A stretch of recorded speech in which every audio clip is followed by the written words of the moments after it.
mental health, right? And then we're going to solve it within a mindset of race, and you can't get there because the race construct is only designed for hierarchy of power by color. Which doesn't belong to us. So no matter what you do, no matter how, you can do affirmative action, you can get rid of Jim Crow, you can do these all these other admissions policies and all that stuff. But once you've done the flash and dance, you're going to go back to your subconscious GPS and realize I'm black, so I'm not as good as, or I'm white, and I'm better than. Let's give him a black president. So, would you say that? Bingo. Yeah. Now shut up. No, that's true. That's true. Right. I mean, everything that you're saying about race. So when I think about black men and trauma, would you say that a lot of what our black men stems from? I think I know the answer, but a lot of what it stems from goes back to our history of slavery and how they were, their manhood was stripped from them when they came over here to prove that point of you're less than you're less than me. White man master is in charge, and you as a black man, you're not even human. You are less than human. So would you say that there's still, you guys have heard about that book, Post-Traumatic Slave. Yeah. Would you say that as a whole, the trauma that black men are dealing with stems from going back to our slavery days? I would say, and what they dealt with. I would say just briefly on that, and I'll let Dwight jump in on this. The term black men is a responsive term. It's a reactionary term. So like when I read the definition of trauma is the response to a deeply distressing or disturbing event. Slavery was that. We didn't pick black. Right. We were given black. Ooh. We are perceived as black. And you know all the studies that exist out there on the perception of black. Black is the worst, most negative perception. So as a result, it is the last on outcomes in any given systemic category. And there's another study that's really interesting that white people find African American more desirable than black. They think higher of those who identify as African American than they do by those who identify as black. So to your question is yes, but the initial piece is we're carrying our continual stressor with the identity that was given us. I know it sounds really strange. That's deep. Because we did not. If somebody tells you who you are versus you deciding, that's a total different paradigm. Yes. And it's not about whether it's right or wrong. It's about the fact that I didn't make the choice. But I got to live with it.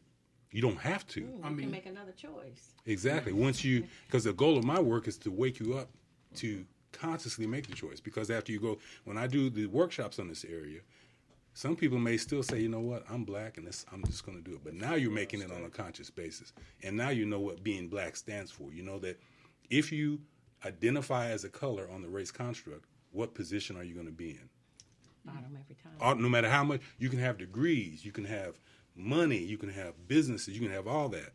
But your white counterpart, who probably didn't have to work as hard as you to get the same thing you got, is going to get more bang for his buck than you will. And you will have had to pay a larger price for it. That's the race construct. All right. Well, this is great conversation, and we got to pay our bills.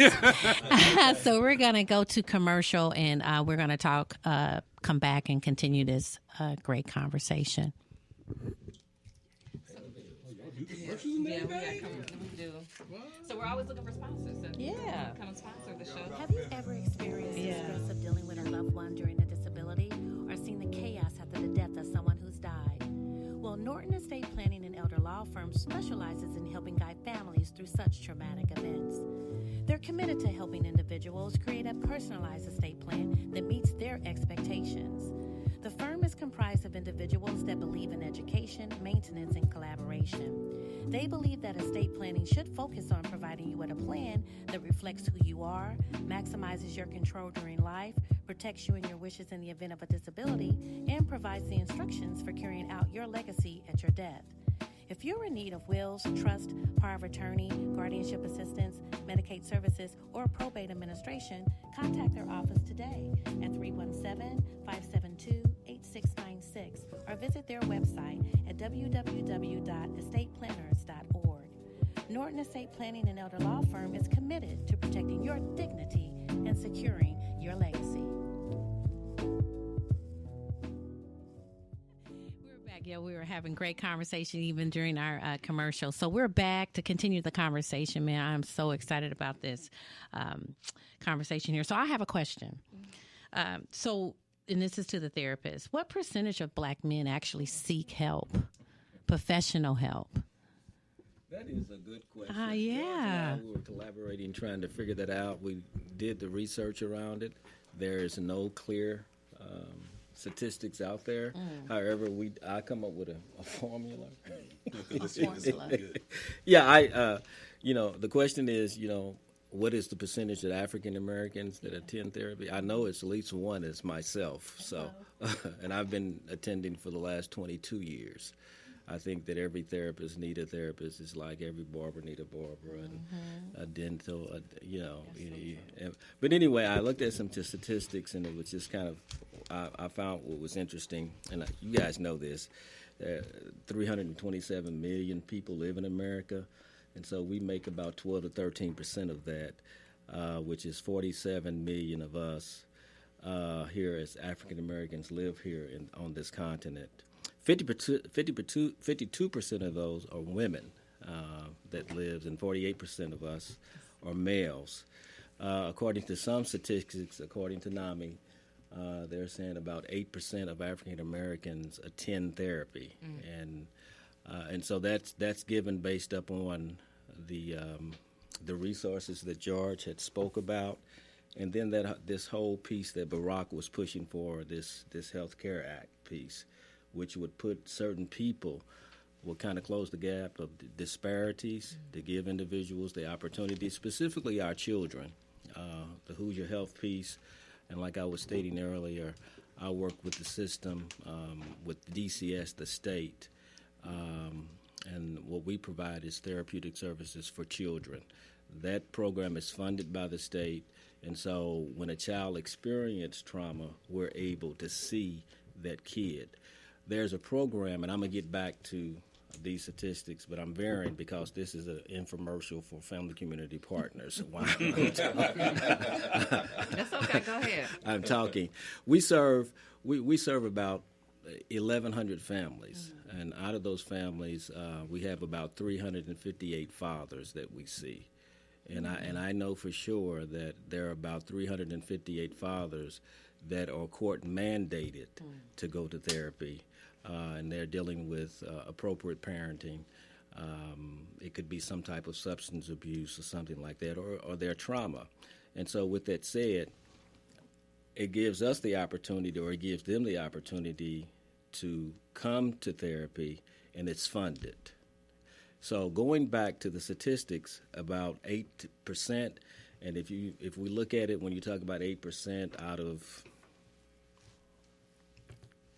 47.8 million people, the numbers are very low, and that's what I'm really trying to get to. Very low. Very low. And there are different reasons why, and one of them, like George had spoke about, was the resources, not having the resources along with the stigma.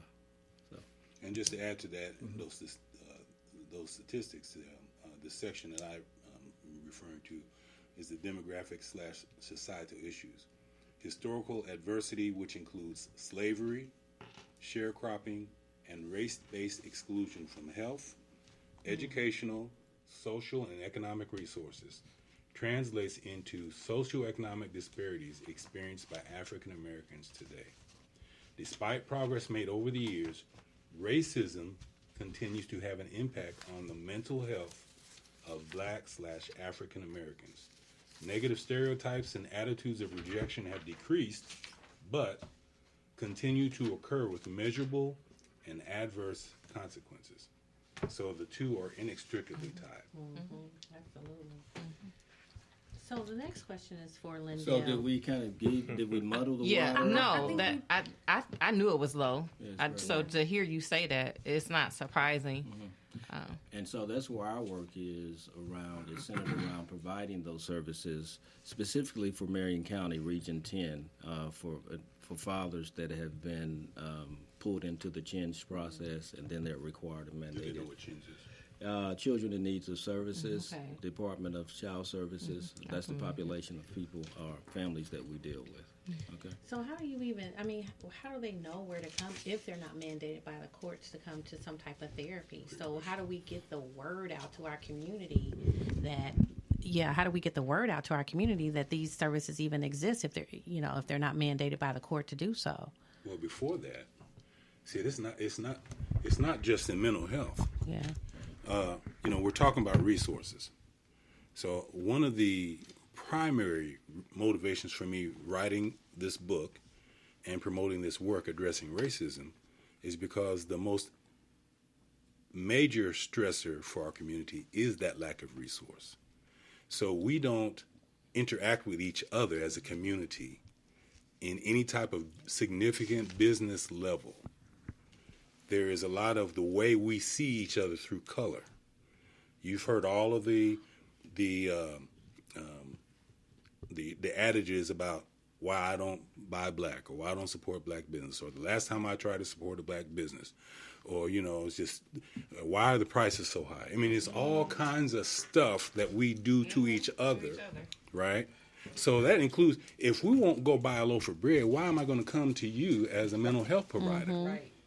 See what I'm saying? So we've got to first just address the subconscious way that we're seeing each other through a racial lens. When you see a brother like Dwight, who's a business owner, who's doing major work in the field, and I can't say I know his experiences, but I would hazard guess and would put money on it that his white counterpart didn't have to go through any of this stuff and probably gets much more positive perception and miles for his work than what he does. So even if we were to put out, here's where you can go to get these services, there's a mindset that says, I ain't going. Because last time I went, and we just said, That's so true. So that's why I'm really pushing to maybe the point of redundancy, this approach about let's address our racial belief systems first, because the way we're thinking is going to impact everything we do from this. If we're going to try to solve a problem, if we don't really address the way we're thinking through racial lens, all we're doing is stirring the soup up. We're not changing anything. And that's why I hesitate to speak about certain ideals, because I'm aligned with George in that position. Once you really understand this whole process of acculturation and assimilation, it's like, what in the hell am I really doing? What's really going on? And so, and in terms of statistics, I look at statistics and I respect them. But all at the same time, sometimes I think they're skewed to benefit the dominant culture. And so just trying to work ourselves through this maze. But I still believe it goes back to understanding who we are in this system, where our strength, where our power is, and then looking at it from a critical standpoint and trying to move forward. It's a challenge. Yeah. And so when you talk about black men and trauma, how do you frame this? How do you really frame this and really give some authentic intervention for them to see them heal in these processes? That's a huge question. Yeah, it's deep. And myself, as a survivor of trauma, as a mental health professional person, and a minister, I'm writing this book about people stuck in hard spaces that comes out in September, and it's talking about from trauma to transformation, and some things that I've learned along the way to help individuals in this struggle. So, our next question is for Lindell and LaMarcus. May combine those two. Okay, where did you turn for help when you were dealing with your trauma? That is the same question. Was it help professional help? Or did you seek professional? Did you turn to professionals, or did you kind of seek help outside? How did you deal with your trauma, basically? I think for me, it was a combination. So I talked to like other like